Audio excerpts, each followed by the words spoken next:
नमस्कार good morning. आज नवेम्बर 18 तारिख मंगलवार। आज दिन भरी अनेक बड़ गुरुत्वपूर्ण खबर गुड़िक आसीचे। तेबे आसंतु आज सकाळ आसीथिबा 20टी बड़ खबर उपरे नजर पकाइबा। नंबर 1 हीरा हराइला ओडिशा। ओडिशार सुनामधन्य तथा लोकप्रिय कंठशिल्पी ह्यूमान सागरंक परलोक। भुवनेश्वर एम्स रे तांकर चिकित्साधीन अवस्था देहांत होइछि। किछि दिन हेबो तांकर स्वास्थ्य अवस्था संकटापन्न रहिथिला। लिभर एवं किडनी जनित रोगरे से पीड़ित थिले। तांको वेंटिलेटर सहायतार रखा जाइथिला। डाक्तरंक शत चेष्टा सत्ते ह्यूमानकर गतकाली देहांत होइछि। तेबे आउ 8 दिन परे लोकप्रिय कंठशिल्पी ह्यूमान सागरंक 35 वर्ष बयस होइतांता। नवेम्बर 25 तारिख रे तांकर जन्मदिन पड़ुथिला। 1990 नवेम्बर 25 तारिख रे से बलांगीर रे जन्मग्रहण करथिले। नंबर 2 डिसेम्बर 1 रु राज्य रे गड़िबनी बस। मोटर जान जांच पई पुलिस विभाग को अतिरिक्त क्षमता प्रदान प्रतिवाद रे ऑल ओडिशा बस मालिक संघ डिसेम्बर 1 रु राज्यव्यापी बस धर्मघट डाकरा देइछि। गणमाध्यम सहित कथबार्ता समय रे संपादक देवेंद्र कुमार साहू ए नै सूचना प्रदान करिसंती। कारण पुलिस को अधिक क्षमता प्रदान कराजिबा पई सरकार योजना करुचंती। एहा हेले सेमाने हमकु अजथा हैरान करिबा सहित बस सेवारे बाधा एवं दंड भित्तिक कार्यानुष्ठान बढ़िबारे आशंका रहिछि। 40 वर्ष तले विफल होइथिला समान पदक्षेप। तेबे सरकार जदि एभली किछि योजना करुचंती मन कहूछि किछि नुआ करिबा पई हेले पाखरे संबळ नाही। तेबे व्यस्त हुंतु नाही। मधुलिका एंटरप्राइजेस एबे बुझिबो आपणक मन कथा। क्षुद्र शिल्प ठारु नै मध्यम शिल्प पई सुलभ मूल्य रे जोगाई देबो समस्त प्रकार मेसिन और रॉ मटेरियल जहाकु नै आपण सहज रे आरंभ करि परिबे नुआ एक व्यवसाय। अधिक जानिबा पई आज ही कॉल करंतु। नंबर 3 बारवाटी T20 डिसेम्बर 9 तारिख रे कटक बारवाटी स्टाडियम रे भारत एवं दक्षिण आफ्रिका मध्य बहु प्रतीक्षित T20 मैच पई टिकेट बिक्री डिसेम्बर 1 तारिख रु आरंभ कराजिबो बोली ओडिशा क्रिकेट एसोसिएशन संपादक सूचना दैछंती। भारत एवं दक्षिण आफ्रिका मध्य कटक T20 मैच पई ऑनलाइन टिकेट डिसेम्बर 1 रे बिक्री हेबो। सेहिपरि ऑफलाइन टिकेट डिसेम्बर 5 रु आरंभ हेबो। ऑफलाइन टिकेट 6टी काउंटर रे बिक्री करा जिवो। केते टिकेट बिक्री हेबो निष्पत्ति होई नाही। सेहिपरि अनुबंधित संघ एवं क्लब गुड़िक डिसेम्बर 3 एवं 4 रे सेमानकर टिकेट पाइबे बोली ओसीए संपादक कहिसंती। नंबर 4 खूब शीघ्र नुआ समवाय नीति। नवेम्बर 25 रु बरगड़ जिल्ला रु आरंभ हेबो खरीफ धान किणा पई पंजीकरण रु वंचित चाषी पई चिंता करुचंते सरकार।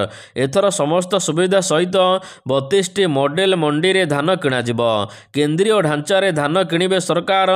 एथिपई स्वतंत्र समवाय नीति आसीबो। एहा पूर्वरु राज्यव्यापी मतामत संग्रह परे भुवनेश्वर रे एथिपई एक कर्मशाला अनुष्ठित होइचे। खूब शीघ्र यहाको कैबिनेट रे अनुमोदन कराजिबो। उन्नयन भित्तिभूमि टेक्नोलोजी रो व्यवहार समस्त फैक्स एवं लैम्स को एकत्रीकरण जरिया रे उन्नत समवाय सेवा पहुंचाइबा को नुआ नीति आसीबा को जाउची। नंबर 5 खूब शीघ्र बोर्ड और निगम अध्यक्ष नाम घोषणा कराजिबो। खूब शीघ्र बोर्ड और निगम अध्यक्ष पद पूरण कराजिबो। एभली बड़ सूचना दैचंती राज्य बीजेपी प्रभारी विजयपाल सिंह तोमार। से कहिचंती तालिका प्रस्तुत होई सारिचे। केंद्रर मंजूरी मिलिबा परे घोषणा कराजिबो। तेबे एबे मंत्रिमंडल संप्रसारण हेबार योजना मध्य नाही। बीजेपी सरकार 16 मास सफलता ही नुआपड़ा निर्वाचन विजय बोली बीजेपी प्रभारी विजयपाल सिंह तोमार कहिचंती। एहा सहित से कहिचंती 27 तारिख रे प्रधानमंत्री ओडिशा गस्तरे आसुचंती। खूब शीघ्र ए नै कार्यक्रम निर्णय हेबो। मोदींक ओडिशा गस्त बेस गुरुत्वपूर्ण। प्रधानमंत्री जेतबळे ओडिशा गस्तरे आसंते सेतबळे ओडिशा को किछि ना किछि देई करी जांती। नंबर 7 केवल घोषणा रे अटकी रहिला शीतल भंडार। घोषणा रे अटकी रहिछि ओडिशा रे तयारी हेबो शीतल भंडार। ओडिशा सरकारंकर महत्वाकांक्षी योजना राज्यर 58टी उपखंड रे अति कम रे 5000 टन क्षमता विशिष्ट थंडा भंडार निर्माण करने को लक्ष्य रखा जाइथिला। सरकार 6 कोटी 5 लक्ष टंका पर्यंत 50 रु 60% पुंजी निवेश सब्सिडी यह सहित सुध फेरस्त 50% विद्युत टारिफ सब्सिडी एवं कार्यकारी पुंजी सहायता प्रदान करने को प्रतिश्रुति देइचंती। एथिपई सरकार 252 कोटी टंकार आर्थिक व्यवस्था करिचंती। किंतु एही योजना ए पर्यंत 1% भी उन्नति करिनी। नंबर 8 सांघातिक अभियोग आनिले पीसीसी सभापति भक्त दास। नुआपड़ारे ईवीएम बदला जाइछि। गणति दिन भोर 4टारे ईवीएम बदलाइबार सांघातिक अभियोग आनिचंती पीसीसी सभापति भक्त दास। तेणु से दिनर सीसीटीवी भिजुआल मागिचंती, कारण बीजेपी सभारे लोक हेउनथिबा बेले केमिति दल 83,000 भोट्रे विजय लाभ कला बोली प्रश्न करिचंती पीसीसी सभापति भक्त दास। यह किपरि संभव हैला बोली से प्रश्न करिचंती। असाधु आचरण करी भोट चोरी करी उपनिर्वाचन जीतिछि बीजेपी। पुलिस जरिया रे बूथ एजेंट टंका देई बीजेपी को भोट देबाको बाध्य करा जाउथिला। प्रशासन को बदली धमक देई कब्जारे रखिथिले नुआपड़ाकू। नंबर 9 दक्षिण ओडिशार पर्यटनर मुखशाला हेब तप्तपाणी कहिले उपमुख्यमंत्री। गतकाली गंजाम जिले में मुख्य अतिथि भाव में जोगदेई सरकार पक्षर तप्तपाणी उष्म प्रशमन पर्यटन क्षेत्र को राज्य पर्यटनर मानचित्र में स्थान देवा सहित दक्षिण ओडिशार प्रवेशर द्वार तप्तपाणी ठारू जिरांग बौद्ध क्षेत्र महेंद्रगिरी रायगड़ा कोरापुट पर्यंत समस्त पर्यटन क्षेत्रर विकास पई अनुमोदन कराजिबो। एही अवसर रे से 12 कोटी टंका अनुदान रे तप्तपाणी उष्म प्रसवण पर्यटन क्षेत्रर पारिपार्श्विक उन्नति प्रकल्पर शिलान्यास करथिले। नंबर 10 नवेम्बर 19 रे इस्तफा देवे नीतीश कुमार।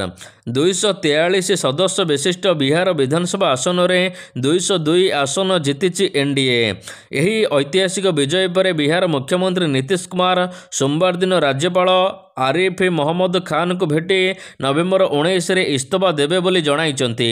मुख्यमंत्री नीतीश कुमार राजभवन में पहुंची राज्यपाल को जणाइथिले जे कैबिनेट नवेम्बर 19 तारिख रे 17तम विधानसभा भंग करने प्रस्ताव को अनुमोदन करिछि।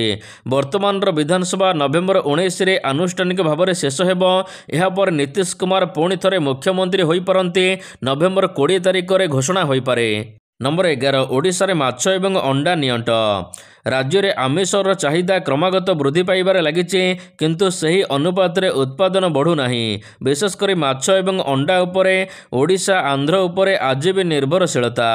दैनिक प्राय 110 टन माछ एवं 15 लाख अंडा आमदानी हेउछि। तेबे एहार उत्पादन बढ़ाइबाकू राज्य सरकार उद्यम करुथिले मध्य एहा फलस्वरूप होई पारुनी। राज्यर मत्स्य एवं प्राणी संपद विकास मंत्री गोकुलानंद मल्लिक कहिसंती माछ उत्पादन रे आत्मनिर्भरशील ओडिशा हेबो, किंतु आगामी 5 वर्ष रे मधुर माछ रप्तानी पई टार्गेट रखा जाइछि। राज्य सरकारଙ୍କର उद्यम विभिन्न योजना सत्ते अन्य उपरे निर्भरशीलता ह्रास पाउनी ओडिशार। नंबर 12 निखोज पुओ को खोजुचंती बापा माँ। ना पेटरे भोक अच्छी ना आखि को निद। पागल प्राय होई निज पुओ को 2 मास हेब खोजी बुलुचंती असहाय बापा माँ। गत सेप्टेम्बर 8 तारिख में बालेश्वर सोर बर्तना गाँवर सहदेव बेहेरा और शुभश्री बेहेरा 24 वर्षर पुओ देवाशीष गुंडीचा घाई रे पड़े निखोज हो जाइथिले। दमकल बाहिनी समेत ओड्राफ टीम बहुत खोजाखोजी परे मध्य देवेशंक पत्ता पाई नथिले। एहा परे प्रशासन खोजाखोजी बंद करिछि, किंतु बापा माँ पुओ को खोजिबारे लागिचंती। पुओ को खोजी आनिबा लागि से जिला प्रशासन निकटरे अनुरोध मध्य करिचंती। नंबर 13 सरकारଙ୍କର बड़ घोषणा छात्र छात्री को बस भड़ारे मिलिबो 50% रिहाती। सरकार बस रे यात्रा करुथिबा छात्र छात्री एक बड़ खबर आनिचंती। महाराष्ट्र परिवहन विभाग तरफ कह जायछि कि छात्र छात्री माने बस रे यातायात जो माने करुचंती सेमानकु 50% भड़ारे रिहाती देवे सरकार। परिवहन मंत्री ए नै घोषणा करिचंती। महाराष्ट्र राज्य सड़क परिवहन निगम ए नै घोषणा करिछि। नंबर 14 खूब शीघ्र चाषी मानक मिलिबो 2000 टंका। आपणकर टंका आसीबो कि नहीं आपण शीघ्र जानतु। चाषी पई खुशी खबर केंद्र सरकार 2000 टंका किस्ती खूब शीघ्र चाषी मानक पठाइबे। प्राय 11 कोटी चाषी माने यार लाभ पाइबे। मोदी सरकार डीबीटी माध्यम रे एही कार्यक्रम रे चाषी मानक किसान सम्मान निधि योजनार 21तम किस्ती चाषी मानक खूब शीघ्र जारी करिबे। एहा आगरो आपणकर अकाउंट आपण शीघ्र चेक करि नियंतु, कारण जदि आपण KYC पूर्ण करिनाहांते तेबे आपणको टंका मिलिबो नाही। चाषी माने सेमानकर KYC दुईटी उपाय रे पूर्ण करि परिबे। गोटी हेउची OTP माध्यम रे ऑनलाइन किंबा निकटतम CSC केंद्र को जाई आपण माने KYC करि परिबे।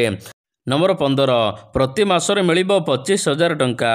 आजिर समय समस्ते निजर भविष्य को नहीं चिंता किछि संचय करने को चाहती एवं सेठारु किछि रिटर्न पाइबा को आशा रखती। पोस्ट ऑफिस रे आरडी योजना अच्छी जो आपण मानकु अधिक रिटर्न मिलिबो।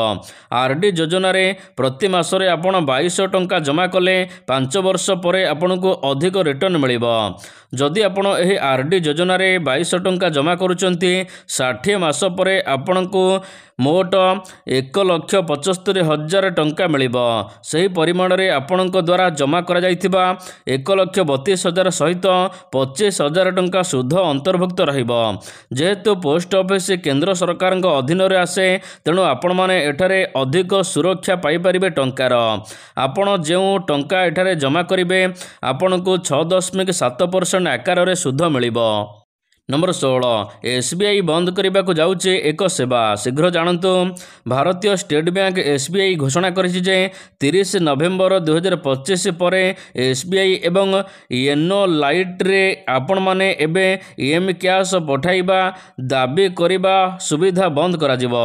यार अर्थ हेउछि डिसेंबर 1 रु ग्राहक माने बेनिफिशियार पंजीकरण बिना एबे एम कैश लिंक किंबा आप माध्यम रे टंका पठाइबा टंका दाबी करिबा एम कैश आउ व्यवहार करिपारिबे नाही।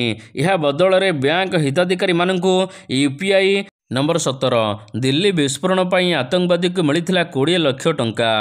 दिल्लीर लालकिला मेट्रो स्टेशन गेट निकट में बोमा विस्फोरण मामला सहित जड़ित आउ एक बड़ खुलासा होइছে।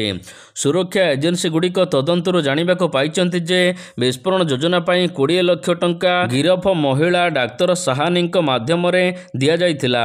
एथिरे स्पष्ट होइছে आतंकवादी साहानी एही कार्यक्रम पर विभिन्न प्रकार सहायता जोगाइथिले।